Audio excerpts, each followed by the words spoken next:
Just firstly, Ole, it might be quite a long update, but can we have the team news, please, ahead of this match? Who's back, who's a doubt, who isn't in?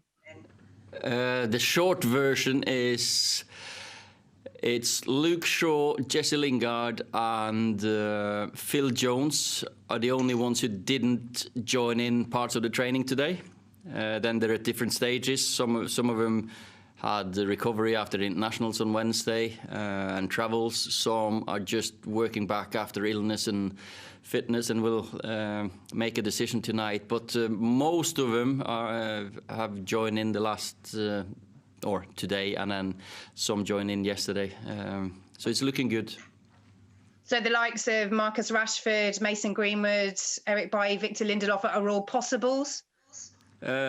Possibles, but some of them are probably some doubts there. Marcus joined in first time today. Hopefully there's no reaction. I'm not sure. Bailly, that was his first day today, so no. Him and Marcus Rojo just joined the training today, first time in a month at least. So they're not ready. Victor will have to check tomorrow because his back is not great. Okay, Bill Rice next, please. Hi, Ollie. Great to see you. Welcome back.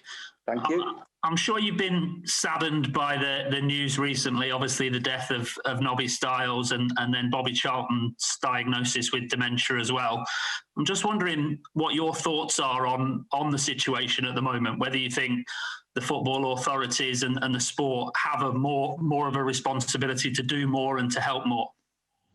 I can't claim to be an expert on the subject, but of course we've seen it close hand with Nobby and Sir Bobby as well, of course, and it's a serious issue. The good thing is it's now being raised awareness. I need to learn more about it myself as well. And so we in football can help raise discussions. The debate is going. That's good, and progress has to be made. Do we have to adjust training for the kids when they're younger, as there has been in different countries? Not allowed to head a ball or have heading training before such and such age. So I just want to say that we're football has a big responsibility here as well, because with the profile of what we're doing. In terms of since the Everton game, you obviously weren't happy with the scheduling of that fixture right off the back of the Champions League game.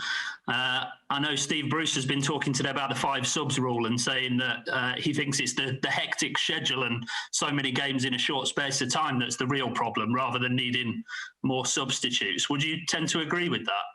But those go hand in hand, and we had a very good managers meeting the other day where we discussed it. Of course, player welfare has to be in the front of our heads this season. Even mental health, physical health. You know how life has changed for all of us, and 2020 has been a year that no one could foresee. No one knows the after effects of it. But the football authorities, we can help and at least use common sense with the fixture scheduling as well.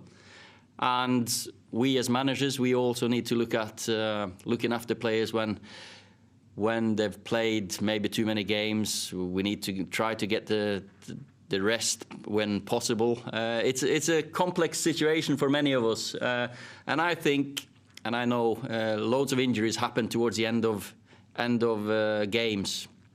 And if you have the chance, maybe the last 15-20 minutes to take players off instead of only making 3, you have another couple of subs. You might save some injuries, and fatigue is the main cause here, I think, because you might be late in a tackle and you might not hurt yourself, but you might hurt someone else. So it's a bigger discussion, that is. James Cooper. Hi, Ollie. If I just ask you, I think the only person that wasn't mentioned was Mason there. I mean, it's his second season in the kind of first team. Do you use your own experiences? When you came to Manchester United, you had an amazing first season. I think you hit 19 goals, and second season had a couple of injuries and not quite so many goals. I'm just wondering if that knowledge helps you get the best out of someone like Mason when the expectation levels are so high? You know, he's had you have to take a step back sometimes, and the boy's only 19, and he's had a fantastic year. He's, if we go a year back, I left him out of the Carabao Cup. I think we played Chelsea. Mason stayed back and played against Doncaster in the checker trade to get game time, and that's how far he's gone. Now he's got 19 goals for the first team. He's made his England debut. He scored on his first under-21s game. He's had a fantastic development, and of course the headlines are going to be there about him when he scores. If he doesn't play, everyone's allowed to not be well, and if you're not well, you can't train. He's now stayed away from. He's been away 8-9 days from training. We're just starting building him up again. And I have no doubts about him. He's got a very good head on him, and his talent is there for everyone to see. Just want to ask you about the home record. We talk about kind of making progress this season. I guess that's one thing you've got to get sorted fairly quickly to make that sort of progress, isn't it? Yeah, then again, home and away now, it's different. It's not like it used to be. We've had 4 home games in the league, yes. The first one I think everyone knows, and we certainly look at it as we didn't have any preparation, and Palace deserved it. Tottenham deserved a win after sending off that Anthony shouldn't have.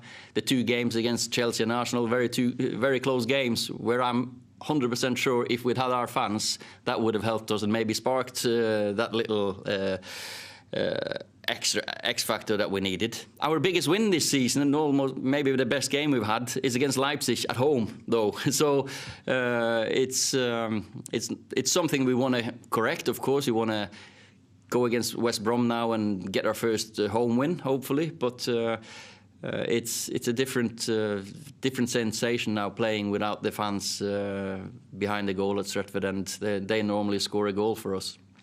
Simon Peach. Hi, Ollie. Staying on the subject of fans, it sounds like there could be some back in the next month, maybe a little bit longer. It's not entirely clear. It depends on obviously how things go. That must be welcome news for you guys. It's what has it been, 8-9 months now?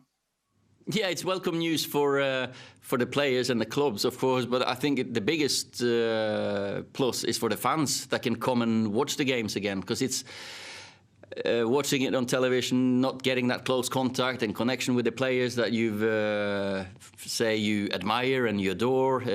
You're a fan of a club for a reason, and you love the players. So hopefully we can get back to it. But that's up to the government and the society in general, that we can get this infection rate down, because it's a serious issue. James Savundra. Ollie, we saw Didier Deschamps speak about Paul Pogba's situation at the club in recent weeks. He said he's in a situation where he cannot be happy neither with his playing time nor his positioning. Does that fit with conversations you have with Paul? Do you think he is happy at the club and he understands why at times maybe he's not playing 90 minutes every week? Paul's had a difficult season last season. He's had COVID now. I think those 3 games he played for France helps both us and Paul, and it helps France. He gets a rhythm. He gets his fitness. I've spoken to Paul, and he certainly felt towards the end of the Portugal game, and definitely the end of the Sweden game, he felt stronger for it, and he played well. They qualified. Of course, he's gonna. I think he's only going to improve. And Paul is, as I've said, a very important player for us and a very important person for us. And to have him in form and happy is going to be vital for the run that we hopefully can put together now. Per Carlson. Yeah, Ola, allt bra? Hej Adam. Yeah. Now you maybe had a few days to think about the season so far, being very solid away from home, and then as you've talked about, a bit more unstable at home. Have you found the answer to why Manchester United haven't managed to pick up a 3-pointer at Old Trafford yet this season? You know, it's not as easy as why don't we win at home? Why do we do so well? Every game lives its own life. I think there's reasons, as I said, behind us not having a home win in the league so far. The best game probably we played this season was at home against Red Bull or Rasenball Leipzig in the Champions League. So home or away is not the same. As in Norway, we've got at least a few hundred fans, and they help. Here, it's completely sterile, and it's different. So, and the games we played have been close games, apart from, of course, the Tottenham game where we played with 10. So we're working on it, trying to find the answer, of course. And I think the Everton game last time out showed a Man United team how we want to see it. Very solid defensively. Only one shot on target they had. We scored 2 fantastic team goals, loads of passes, creativity, ends with crosses, and a great counter-attacking goal towards the end. So I'm very pleased with the last performance. Last one in this section for Andy Mitten. Hi, Ollie. Hiya. Can I ask you about West Brom tomorrow? They've only lost one of the last 5 games at Old Trafford. They've got a very good record, but they've not won a game this season. What are you expecting from them? Well, I expect a difficult game, of course. It's hard to predict if they've changed system a few times. They've had some players out with COVID. Some of them are back now. I know we played them in the summer, just before the restart. 2 11s there, and they both 11s were 2 very good teams. And we know they've got individual players. There's a good setup there. Slaven is a good coach. I've known him for many years. Ever since I played against him, it was chirping in my ear when he was marking me. He would try to get me out of focus. So I expect a team that want to come and give us problems, of course. But I expect us. I have to focus on us, and we have to focus on the performance against Everton. That was a good one. We want to see more of that. We want to see more of what we have been good at earlier in the season, or towards the end of last season as well. So we want to dominate, but we also want to be good defending.